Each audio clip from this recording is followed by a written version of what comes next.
Picture it. You are sitting in your dorm room, staring at a half-written essay, a pile of unread assignments, and a growing sense that you're supposed to have life figured out by now. Maybe you're in a lecture hall, surrounded by students who seem more confident, more certain, more together. And you wonder, why do I feel so lost? Let me tell you something important right from the start. You are not alone. That feeling of uncertainty, of questioning your choices, your path, even yourself. It's not a failure. It is a stage of development. And if we look at it through the lens of psychology, we can start to understand why it happens and what you can do about it. Psychologist Erik Erikson described this stage of life as a time of identity versus role confusion. It's the phase where you're trying to figure out who you are, what you believe, and where you fit in the world. For years, you had structure, school, routines, expectations. But now, college is a transition. You're expected to make choices that shape your future while barely knowing who you are in the present. That's not easy, and no one hands you a guidebook. So when you feel lost, it's not because you're doing something wrong, it's because you're in the middle of a necessary transformation. Let's talk about decision paralysis. You've probably felt it, standing in front of too many cereal boxes at the store, or scrolling endlessly through Netflix because you can't pick a show. That's called choice overload. Now imagine that effect applied to your entire future. What major should you choose? What career should you pursue?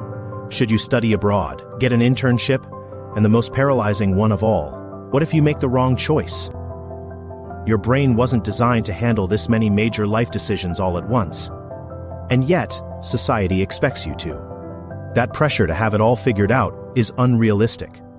What psychology teaches us is that clarity comes through experience, not before it. You don't need to have all the answers right now. You just need to keep moving forward, making small choices that help you learn more about yourself along the way. Another weight you might be carrying is known as imposter syndrome, the belief that you don't really belong, that you're not as smart or capable as others think, and that any moment now, someone's going to expose you as a fraud.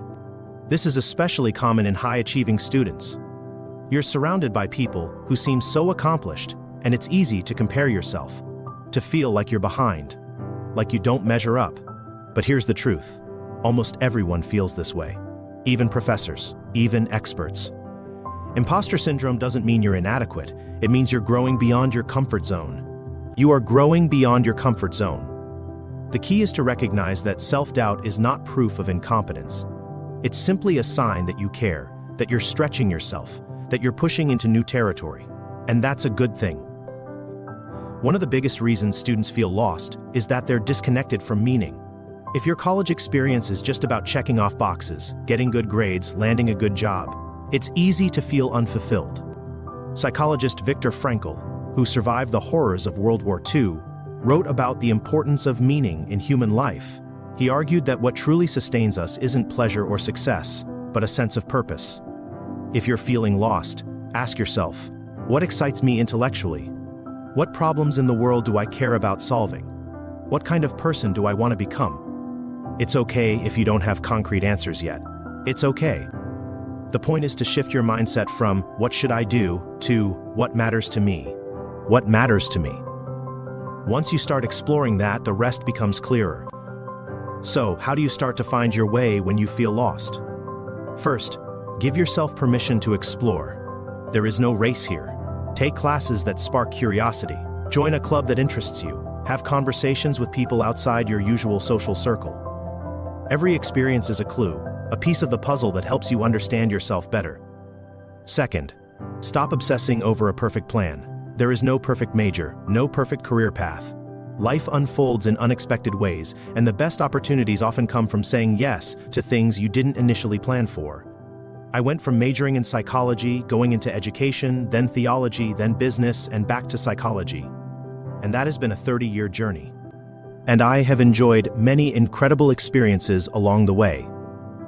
Third, trust that you are capable. You might not see the full picture of your future yet, but that does not mean that you're lost. It just means you're still in motion. And motion is good. If you take nothing else from this, hear me now. You are not supposed to have everything figured out right now. No one does. The people who seem like they do, they're just better at pretending. College is not just about earning a degree, it's about learning who you are. And that takes time. It takes trial and error, and the willingness to grow through uncertainty. So be patient with yourself. Keep exploring. Keep learning. You are not lost. You are in the process of becoming. And that's exactly where you need to be. Keep going, students. You can do this. I believe in you. And so do many, many more.